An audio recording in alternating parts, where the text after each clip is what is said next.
The Courage of Sarah Noble, Chapter 9. Night of Fear. October days were warm and sunny. The Indian women spread the corn out to dry. At night, Sarah helped them to cover it carefully so the heavy dew would not wet it. There were many things to do.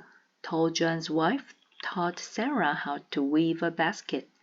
And because Sarah's clothes were stiff and heavy, the Indian woman made her clothes of deer skin, such as the Indians wore when the days grew colder. She also made a pair of deer skin moccasins. Sarah's feet felt light and free. She walked softly as the Indian children did. Often she thought of her family. Were they on the way? Would Hannah and Margaret be afraid of wolves? Stephen would not be, and the baby was too young to know about the danger.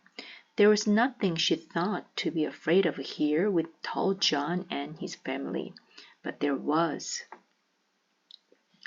The pleasant, quiet days came to an end, and all at once Sarah felt that there was fear and disturbance in the air.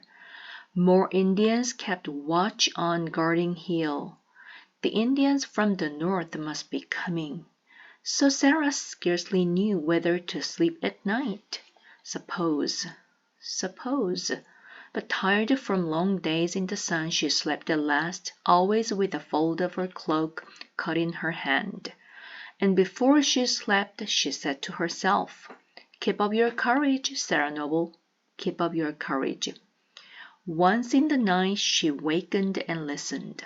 Tall John had told her, partly in words and partly by signs, that all along the great river there were hills like Guarding Hill, where men kept watch. If the Indians from the north were coming, the world would be passed from hill to hill by calling, and the villages would be ready. Sarah listened and listened. Once she seemed to hear long, low wailing. Was this the signal? Were the Indians coming down from the north? She waited for the village to waken, but everything was still. In the darkness she could hear the even sleep breathing of tall John and his wife, of small John and Mary. "Why, it's nothing but a wolf," said Sarah. Soon her heart beat quietly, and she too was breathing evenly in sleep. In the morning, tall John told her that there had been fear, but the danger had passed. The river villages would not be raided. So, forgetting all her fears of the night before, Sarah played with the other children. It was such a charming game. They played in the warm sunshine. Taking off all their moccasins, they placed them in a row, then hid a pebble in one. Sarah was pleased when it came her turn to guess. And she guessed right. The pebble was in her own shoe. In the middle of the game, she turned suddenly, feeling that someone was watching her.